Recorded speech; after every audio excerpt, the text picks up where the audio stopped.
Welcome to Harvest Mission Community Church. You are listening to one of our sermons.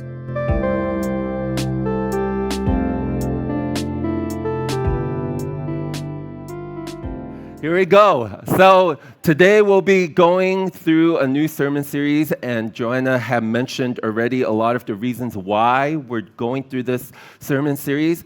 And I want to just reiterate some of the points that she said because I believe it's so helpful and important for us to be reminded of these things. And so one of the first things I want to remind us of is that the reason why we do book studies within our church, we don't just do thematic sermons, but we also go through books in the Bible, is because we want to grow deeper in the Word as a church and be able to equip all of us to understand. There's some of the books in the Bible maybe some of us are confused about, we're struggling through, and so even I'm wondering how many of us, our favorite book in the Bible is Malachi.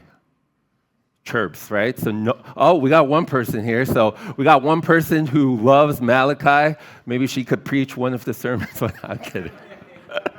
But we really want to be able to delve deeper and to understand God's word in a more profound way. And sometimes being able to do that is through going verse by verse, word by word, and to see what God is trying to speak to us about. The second thing is that we want to be able to receive from the whole counsel of God. In Acts chapter 20, verse 27, you will see that. But the whole counsel of God is what we want to be able to be preached about or to learn about. And so we don't want to just take our favorite verses, right? We know like Jeremiah chapter 30, right? Like there's all these different verses where we're inclined to be like, oh, that's my favorite verse. I just want to stick to that point. But hopefully we're open and seeing what it is that God's whole counsel has to speak to us about. If it's just a part of the Bible, then we won't fully know the story that God is trying to write. And so that's why I want to be able to emphasize and to share with us, that's why we want to be able to do book studies, even as a church, so that we could go deeper in the Word, but also receive the whole counsel of God. And so with this new sermon series, we've titled it Faithfulness. And faithfulness is defined in the Theological Word Book by John F. Walvoord. He says God's constant or complete reliability. That's what faithfulness is. When we talk about the attributes of God and his faithfulness, it's God's constant and complete reliability. And so we might be wondering right now, why are we going through Malachi? Why are we talking about faithfulness? And I know it's a little bit, we're 2 months into 2026, and I know we've already experienced so much, but I also believe that there's so much that's going to be coming up ahead in 2026. And so the first reason why we want to go through this book and to talk about faithfulness is that we want to ready us for the year.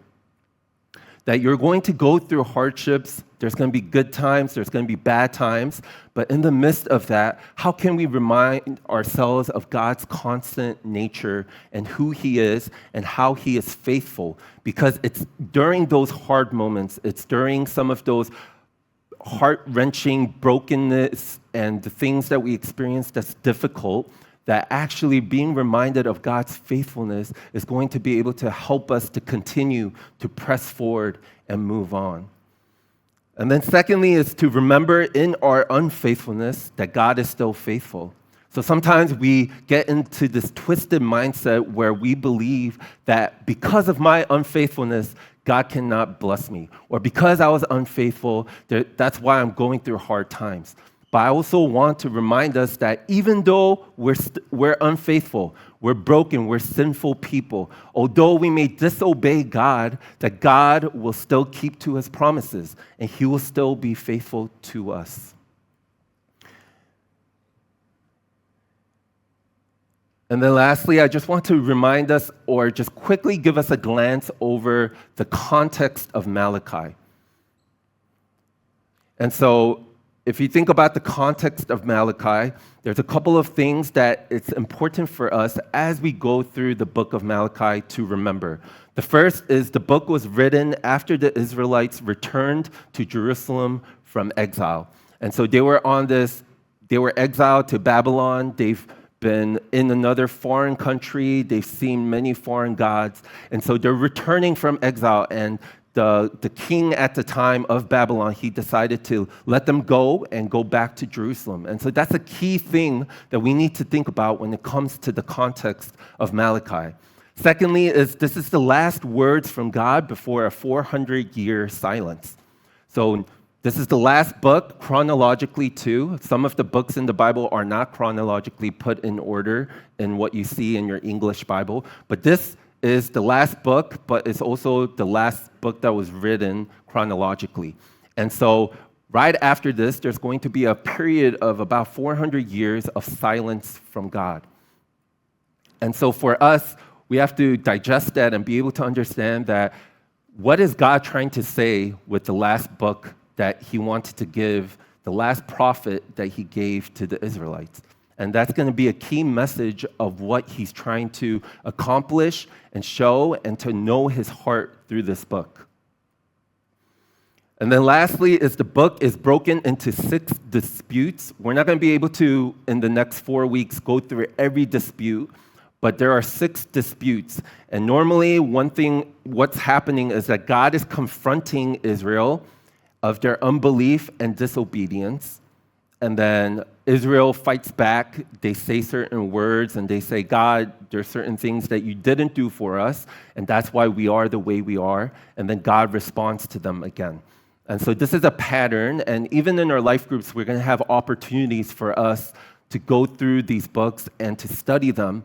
And in that, I hope that we'll be able to think about this, that there's disputes happening. It's God and Israel, and God is saying one thing and telling the Israelites, hey, you've messed up here. The Israelites say, forget you, God, and then God is responding to the Israelites' response. And so God would contend for something in this book, and then the Israelites would question God in different ways. So to start off today, that was a whole introduction of just why we're going through things and then also the context of Malachi. But now I want to transition a bit and just ask the question, have you ever questioned someone's love for you? Or has anyone questioned you about your love for them? And this is a question that oftentimes I would think about in the context of parent and child.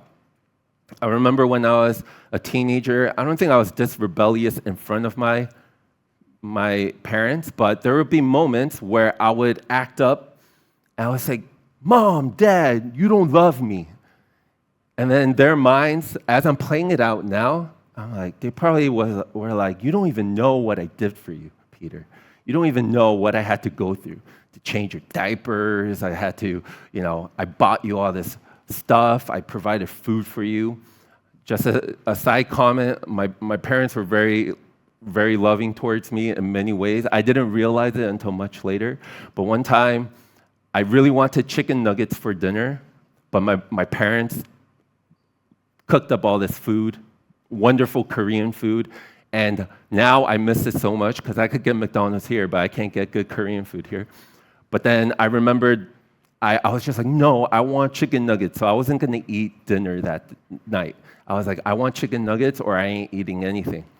So then my mom disappears for a little bit.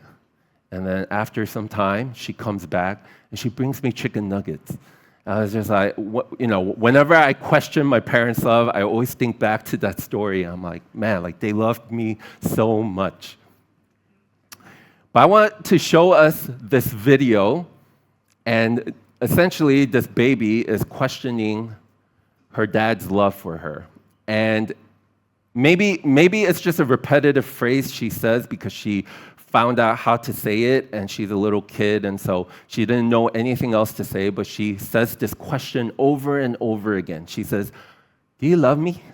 Do you love me? And it goes on. And then I want us to look at the response of the dad, because I feel like it will give us insight into sort of not just, I would say it's probably a very microcosm of what God might feel at times when we question his love.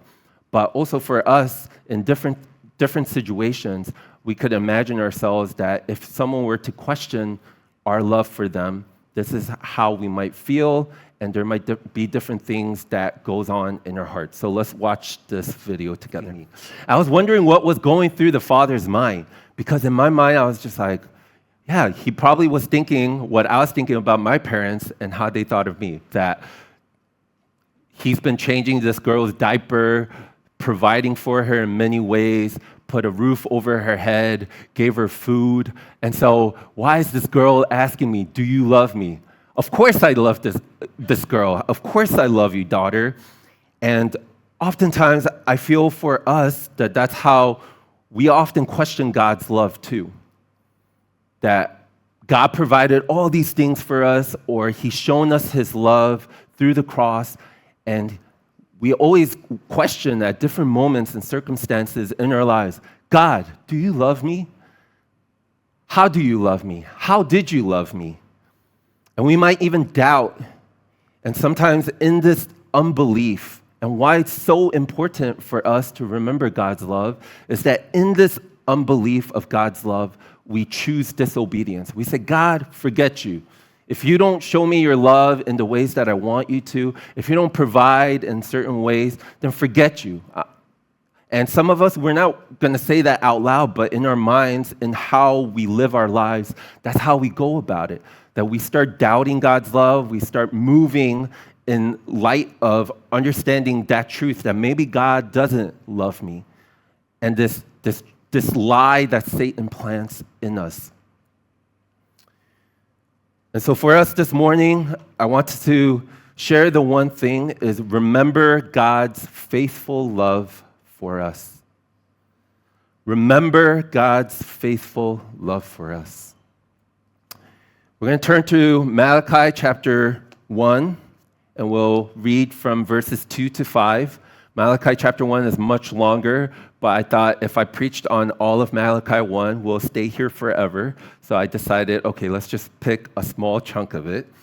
And so Malachi chapter 1, verses 2 to 5, it says, I have loved you, says the Lord, but you say, how have you loved us? Is not Esau Jacob's brother, declares the Lord? Yet I have loved Jacob, but Esau I have hated. I've laid waste his hill country and left his heritage to jackals of the desert. If Edom says, we are shattered, but we will rebuild the ruins, the Lord of hosts says, they may build, but I will tear down, and they will be called the wicked country, and the people with whom the Lord is angry forever. Your own eyes shall see this, and you shall say, great is the Lord beyond the border of Israel. The first point I wanted to make as we read Malachi chapter 1, I know there's probably a lot of questions that we're having as we went through those couple of verses, but the first point is the reminder of God's covenantal love. The reminder of God's covenantal love. Covenantal love is defined as a binding commitment and a steadfast devotion to someone as a promise made. It is not based on emotions. And so you could think probably the best way to think about covenantal love is the covenantal love that is made in marriage. That better or for worse, for sick or for poor, you're committing to this person to do life with them, to love them in the midst of that. And that comes from actually God's faithful love to his people. And we see it most evidently there. God reminds the people that he loved Jacob and hated Esau. When we look into this, the love that God is talking about is not the love of affection. It's not the love of emotion, but the love that is talked about is the choosing, the will to say, I choose this people. That's the love that is being talked about.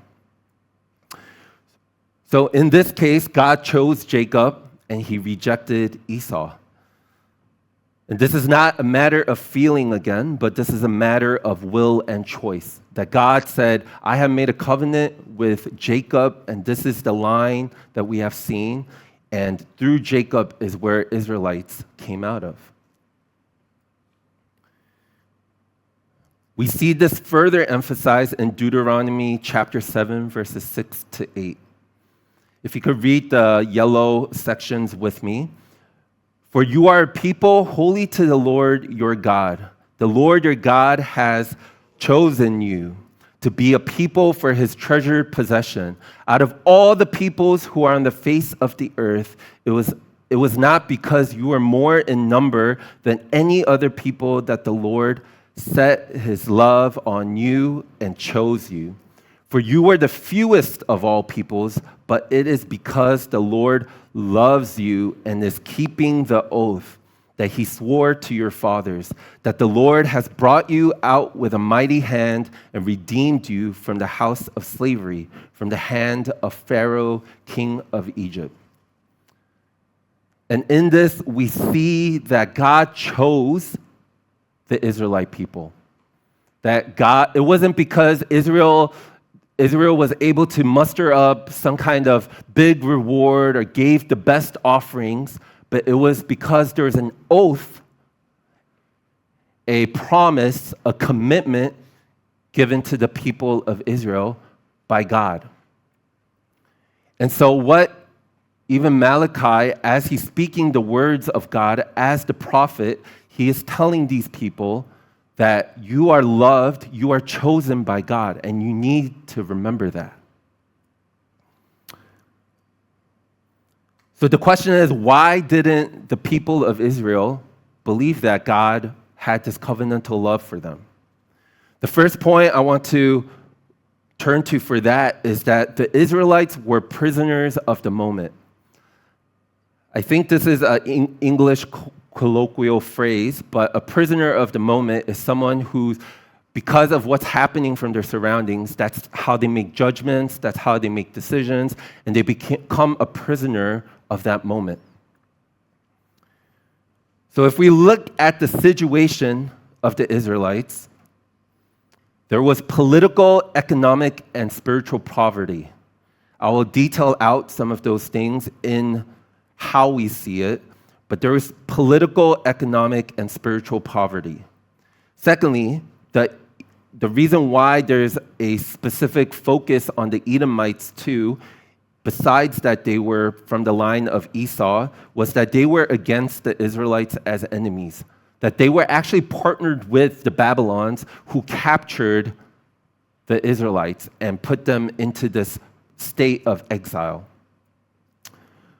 Third, the Israelites were no longer ruled by their own king. And so this is the political aspect, that they thought that they would always have a person in the kingdom, in Israel, that would rule and govern them, and that they would have their own king. Because this king would be a faithful king that would be able to lead them towards God's heart. Fourth, the new temple was both physically and spiritually inferior to the former temple. And so there was this temple that they had, and they rebuilt it after the exile, but it was nothing of grandness or stature of the temple that Solomon built that we see in different parts of the Bible. And then lastly, the most holy place no longer carried a visible manifestation of the glory of God. So normally when they would go into the most holy place, there would be a manifestation. They would be able to feel and physically feel the presence of God. But that was no more. During this time, God decided not to show up in that most holy place, and they were starved in some ways in a spiritual way. And so that is why they get to this point, and they ask this question of, how have you loved us? How? My situation tells me the Israelites looked around, they said, there's no way, God. There's no way, God, you love us. You put us in exile. You put us in places where we didn't want to be. You're not even encountering us in the temple. So they look around and they're saying, in this present moment, There's no way we could say, God, you love us. How can we say you love us? There's no way we could point to anything to say, God, you love us. But the interesting fact here of how they say this question of how have you loved us is that the tone of this question is cynicism. The tone of the question is doubt. The tone of the question is mockery. So they're not genuinely approaching God and saying, how have you loved us? I want to know how you loved us, God. They're not coming with this posture of wanting to know, but they are mocking God. They're saying, God, there's no way you loved us. And there was doubt and cynicism to even believe that. I was wondering for all of us, even for myself in my own journey, in my walk with Christ, there's so many moments that I've gone through different circumstances, situations, difficulties, where I would just question, God, where are you? Where are you? Do you love me? There's no way you love me. Why would that happen to me? It makes me think about this one time where it was about a year ago in December 2024.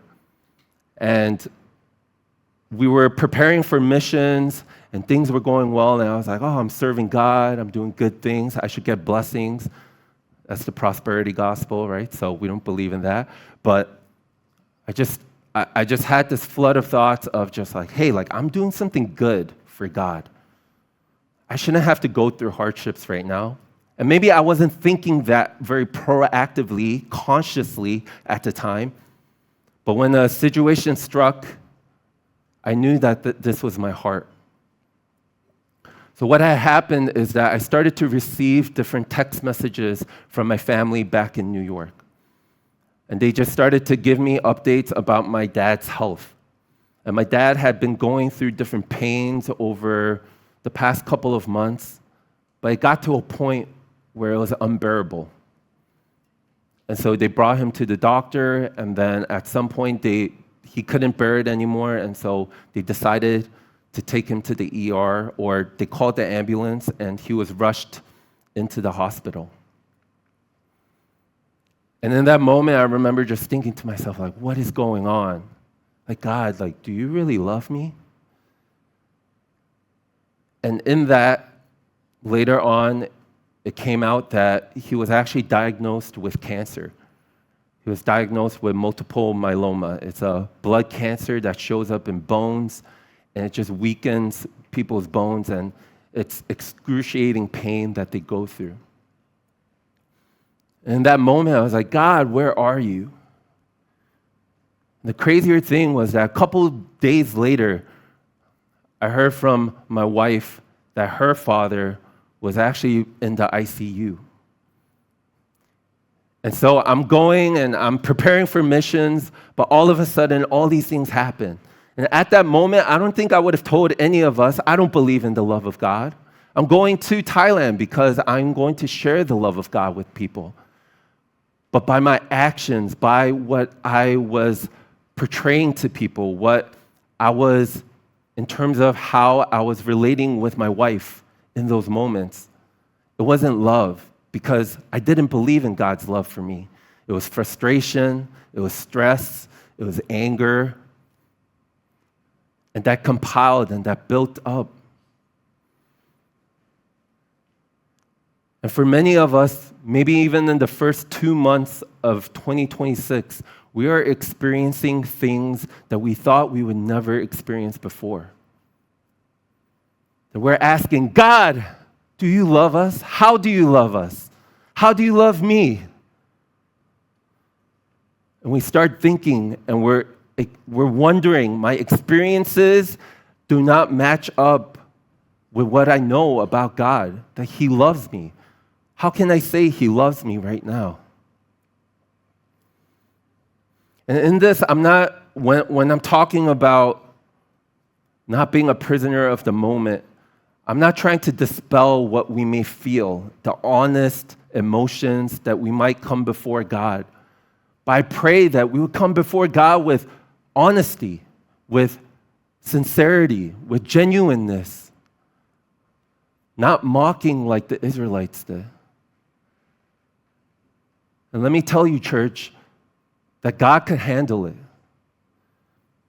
Whatever thing that you're feeling, you feel like, oh, maybe I can't bring this before God, like God doesn't want to hear me, but He wants to hear you. He's a good, good Father that wants to listen to the things that you're going through. He wants to know, honestly, your emotions, your feelings, your pains, your struggles. And we should bring that before God. But let's not let ourselves be the prisoner of the moment. Let's not make the moment bigger than God. Let's not tell God how big our problems are, but let's tell our problems how big our God is.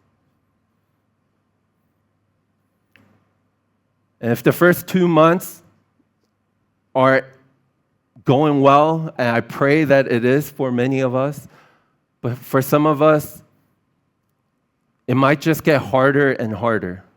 There might be things that you experienced this year that you wouldn't have imagined or guessed, or you would even want to think that for another person, yet alone yourself. And you're going to go through situations that are going to be so gut-wrenching that it's going to make you question God's love. But I want to remind us of today that bring those things before God. That's God's faithful love to you in the sense of wanting to walk with you through that. He's not leaving you alone to go through the brokenness of this world, but He's willing to walk with you faithfully through those situations, that He knows what the consequences of sin is. And He's saying, child, I want to walk with you through this.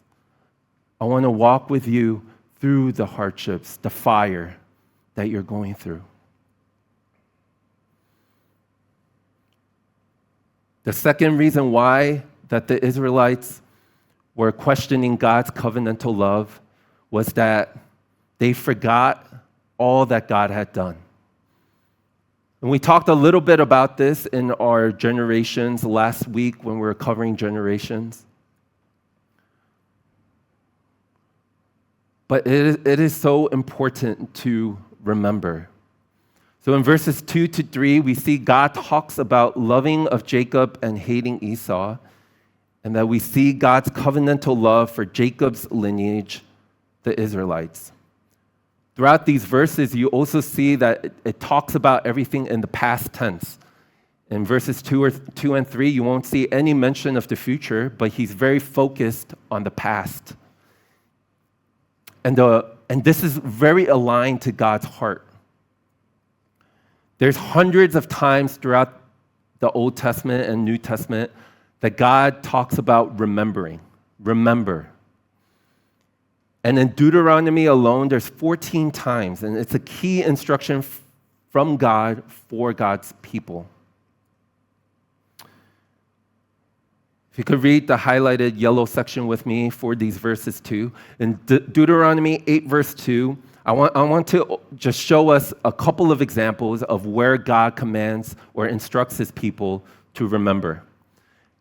In Deuteronomy 8, verse 2, it says, "And you shall remember the whole way that the Lord your God has led you these 40 years in the wilderness, that He might humble you, testing you to know what was in your heart, whether you would keep His commandments or not." In Deuteronomy 8, verse 18, it says, "You shall remember the Lord your God, for it is He who gives you power to get wealth, that He may confirm His covenant that He swore to your fathers as it is this day." And in Deuteronomy 15, verse 15, it says, "You shall remember that you were a slave in the land of Egypt, and the Lord your God redeemed you. Therefore, I command you this day." Throughout the whole Bible, God constantly instructs the people to remember, remember, remember. That there's something about the instruction of remembering that He knows us as human beings, our proclivities, our tendencies, that we forget, and we often forget. I can't even remember what I did this morning or the past day. It's just our tendency to forget, and our memories fail us. And for some of us, we forget all that God has done. If I were to ask some of us, even 1 year ago, what is something that you were so thankful for God about? I'm sure that He did something, but we don't remember. We don't remember. We don't contemplate on those things. And some of us, this is where I feel that the discipline of journaling is so important too. Because some of us think that or have an overestimation of ourselves and we just keep everything in our head. But our brains are slowly deteriorating and we're losing our memory day by day. I'm just putting out truth and reminders for us this morning, okay? And so it's so important to put it down on paper. Write it down in your Google Keep. I personally believe in writing it down in paper because there's studies done that it says actually when you handwrite something, it actually helps your health of your brain and to retain and remember knowledge. So you can look it up yourselves, but I would contend with you that that might be the better way. But why is it that God constantly tells us to remember? And it's because, we forget. We're constantly forgetting. We're constantly forgetting all that God has done. Even earlier in September 2025, we celebrated 10 years of God's faithfulness in our church. And quickly, I'm pretty sure we're looking at our church and we've probably forgotten all that God had done. There's so much that God is doing on a day-to-day basis. And this is a famous quote that John Piper, a well-respected, known pastor, says, that God is doing 1,000 things, but we're only aware of 3 of them. And so if He's doing so much, 1, are we aware of it? But 2, are we remembering it? Because I believe that if we were to remember all that God had done, then it will help us in the present moments.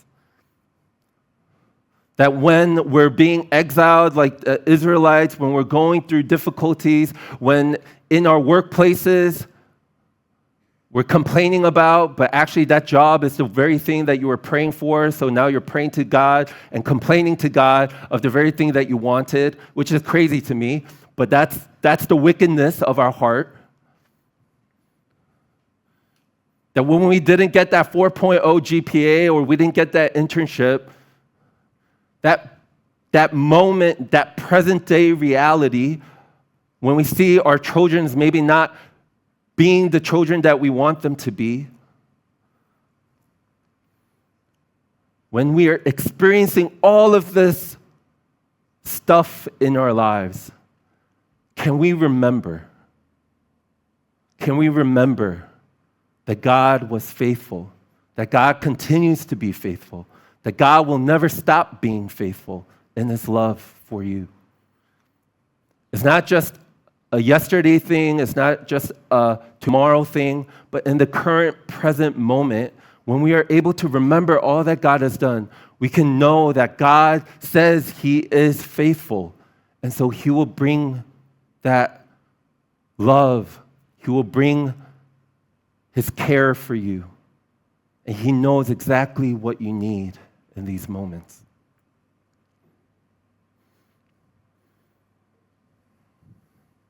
So church, let's remember. Let's make it a point to remember that even as we started this whole sermon, that as we're sharing one thing that we're thankful for, do that daily, recount. I hope in our LCGs, which are these accountability groups in our church that are made in our life groups, we'll be able to recount and just say, God has been so, so good. He has been so, so loving. And we could be so aware of that, and we'll remember what He has done.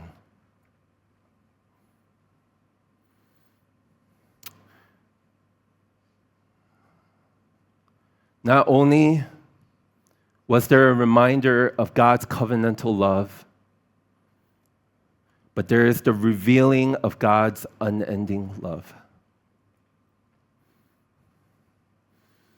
If you look at Malachi chapter 1, verses 4 to 5, you will see two components of what I would imagine that people would be bounded by. For many of us, it's time and also location, that you can't be in more than one place. But God's unending love is unending in time. So God's love isn't bounded by time, and God's love isn't bound by location. God's love isn't bounded by location. To start with, God's love isn't bounded by time. We see that in the two verses 4 to 5, that now we see the introduction of the future tense. We see what God will do or shall do for the people that he has chosen. And it's not only going to be past moments, but it's going to be not only be current moments, but it's going to be future moments. And the Israelites they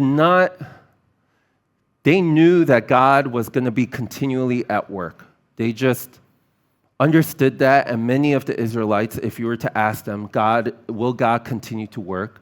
They would believe it.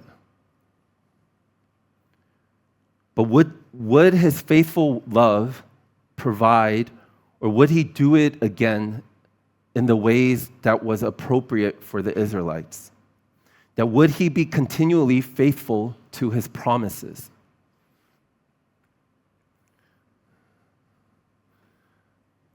That the generations they had experienced exile, they've experienced so many hurts and pains, they've gone through all this stuff, and the question that was left for them is, will God still be faithful to his promises? And that's something that I always wonder too. Many of us, if I had us maybe reflect for like a moment, you would have a thought or a remembrance of one time where God met you powerfully, that his love encountered you. For some of us, it was at a camp where we attended during our youth group days when we're youth. For some of us, it was in our church when we're at a retreat, and somehow you just experienced the overwhelming love of God. For some of us, it's the love that we experienced through miracles and healings that God had done in our lives or the people around us. And sometimes we just focus on the faith and believing in God's love for us in the past, but in the future, do we still believe? Do you think that the enormity of God's love in that moment in time that you experienced it, that was the greatest of it of all? Or can we believe that God's love is far more infinite, far more vast than anything we could imagine? And for us, we subjugate some of these experiences to a specific time. A specific time that when I was younger, right? A lot of people say that. When I was younger, like I experienced God like this. But no, I want us to know today, church, that right now, right here, in this moment, you could experience the overwhelming, all-consuming love of God. And that's possible for you today and into the future. That you don't have to just look to the past for God's love, but God's faithful love means that it's going to be faithful even into the future.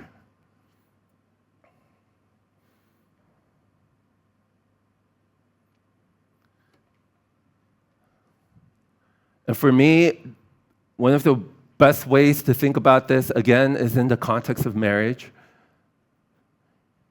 And if I just think about, my wife is going to only love me till I'm 47 or something, I'm going to count down that time. I'm like, oh man, okay, 47, something's going to happen, and my wife's not going to love me anymore. But no, there's a belief, there's an understanding that when I had this covenantal love in front of all these people that I made with my wife, that was going to be not bounded by time. I mean, maybe bounded by time in the sense of here on this earth, but it was not going to just be a 5-year commitment, but it was going to be many, many years. And that's the same way with God, but He exists out of time, and He loves us.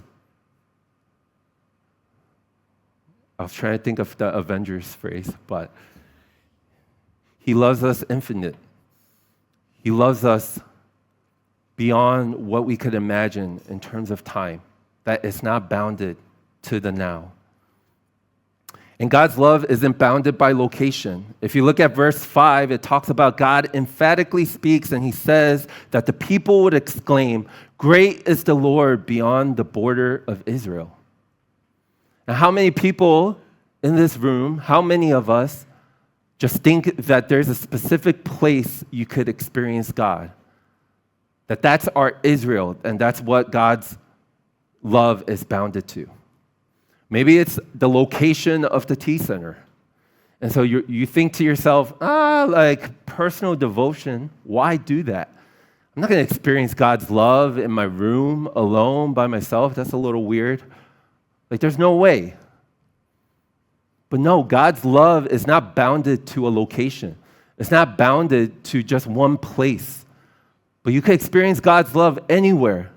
I remember one time I was walking down the streets of Mongkok, and all of a sudden I was just listening to worship music, and I just felt the Holy Spirit just give me peace. An overwhelming love just overcame me. And I was like, what the heck?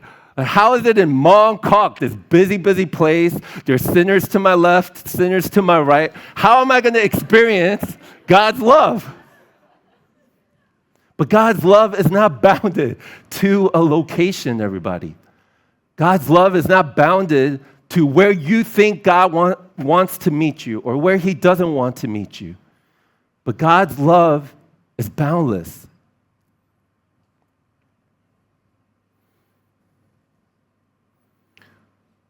One of my favorite verses, Romans chapter 8, verses 38 to 39.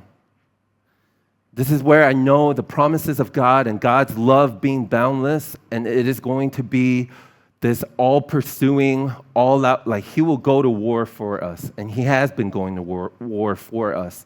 But it says, "For I am sure that neither death nor life, nor angels nor rulers, nor things present nor things to come, nor powers, nor height nor depth, nor anything else in all creation will be able to separate us from the love of God in Christ Jesus our Lord." That is the promise to us, church, that His love will not be separated from us depending on time, depending on location. In this verse, right, Romans 8, 38 to 39, you see parts of it where it's like, nor things to come, nor rulers, nor angels, neither death nor life. Across anything, God's love will be in all pursuit of us.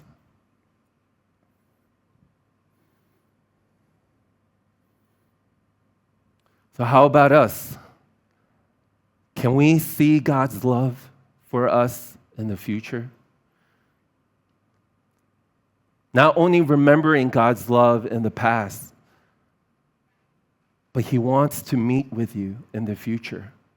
And sometimes we all make decisions based upon the current moment, the current time. What is the circumstances? What are the situations we're in? Rather than believing that God has been faithful in His love in the past, and therefore, when I look ahead, God's love will be there for me in the future. That's not bounded by time. It's not bounded by a person. It's not bounded by a location. For some of us, maybe this is just for me, but I'm just like, only when, certain people lead worship, that's when I'm going to experience God's love. Like we box God into so many things. And we make decisions based upon that. But can we believe that God's faithful love will constantly, continuously be there, and we will make a decision to commit to His purposes, not a person's purpose, but His purposes, that we'll commit to obeying and following Him, not a person, not a place, and we'll be able to move forward knowing of His faithful love. And the gospel is this, everybody, that when we see this story, it starts and it talks about Jacob and Esau. You might be thinking, okay, what about Esau? You talked about Jacob and the line and the chosen people that come from Jacob. I don't think we got any Israelites here, so are we all screwed? Let me tell you. No. Where it seemed like Jacob was loved by God and Esau hated, that Jacob was chosen but Esau was not, that wasn't the full picture. But we see through this God's faithful love for all people, that you and I, deserving of hell and death because of our sins, outside the bloodlines, the Israelite people of God's chosen people, God decided to choose to preserve the Israelite people so that through that line, He would be able to send His one and only Son, Jesus Christ, who would show the ultimate love for us. That now it wasn't just subjugated to one group of people, but as it says even in 1 Peter chapter 2, verse 9, that we are a royal priesthood. We are His chosen people.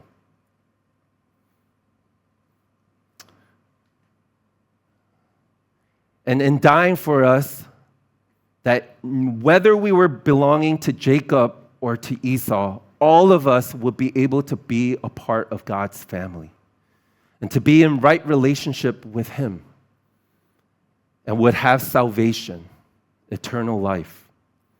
That this is God's covenantal love for us. That God's covenantal love was not only for the Israelites, but it was for the blessing of all people through Jesus Christ. And the unending love for us is that one day in the future, He will come again.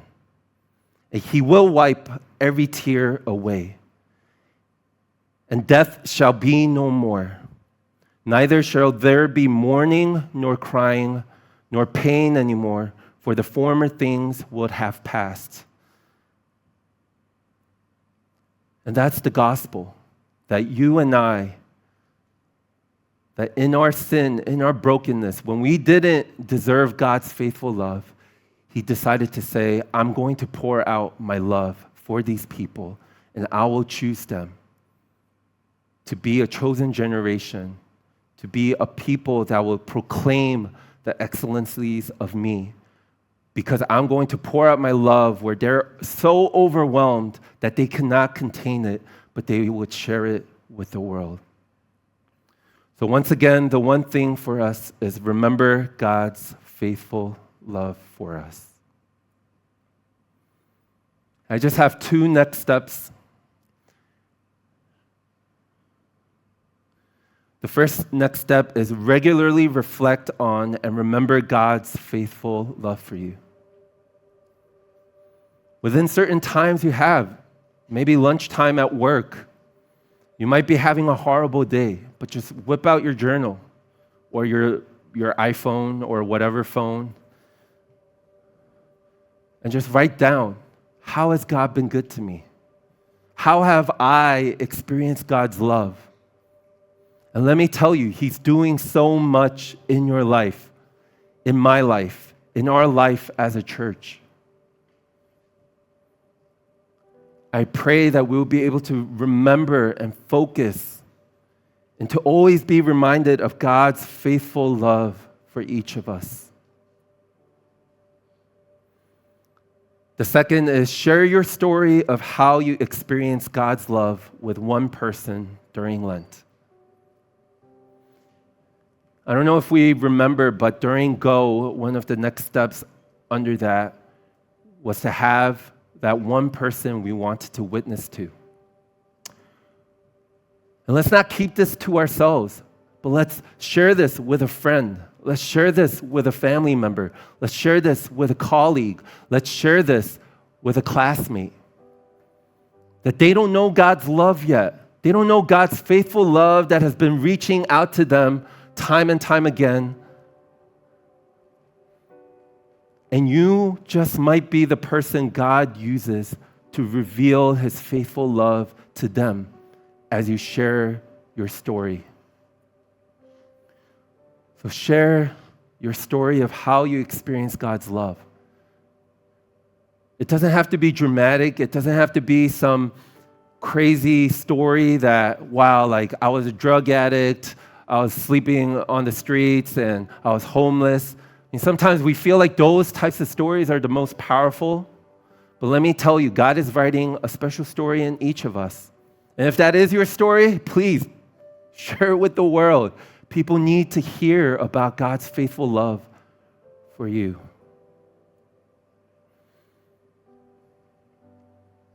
And when I was thinking about all this, let's remember this for the church. Whenever we see God's faithful love, it's not just for one person, it's not just for an individual, but even in 1 Peter, when he was talking about being a chosen race, a royal priesthood, he was talking about the church. And let's constantly always remind ourselves, as a church, God has brought us so far. God has been doing so much in our lives. God will carry us through. And let's stay and remember that. That we're so grateful that we get to be a part of a church, that we get to experience all that God has done. I wanted to close out by reading this poem for us. And it's a poem that's very famous. Many of us know. I was doing a little bit of research, and I was a little bit shocked to find out that the author isn't fully known. There's different claims of different people who they said they've written it. But the poem is called Footprints in the Sand. And as I read this, I just want us to just spend some time as you're listening. You can even, some of us, we could just close our eyes even and just imagine this is God's letter to you. This is God's poem to you. His faithful love for you from season to season, from year to year, to the very end. One night, I dreamed a dream. As I was walking along the beach with my Lord, across the dark sky flashed scenes from my life. For each scene, I noticed two sets of footprints in the sand, one belonging to me and one to my Lord. After the last scene of my life flashed before me, I looked back at the footprints in the sand. I noticed that at many times along the path of my life, especially at the very lowest and saddest times, there was only one set of footprints. This really troubled me, so I asked the Lord about it. Lord, you said once I decided to follow you, you will walk with me all the way. But I noticed that during the saddest and most troublesome times of my life, there was only one set of footprints. I don't understand why, when I needed you the most, you would leave me. He whispered, my precious child, I love you and will never leave you. Never ever during your trials and testings, when you saw only one set of footprints, it was then that I carried you. That's God's heart, that even in the hardest of moments, when we go through difficulties, when we go through pains, when we go through suffering, God is saying, not only did I walk with you, but I carried you through it all. Every situation, every circumstance, when you thought you were alone, I carried you. Thank you for listening to the Harvest Mission Community Church podcast. For more information, visit our website at hongkong.hmcc.net.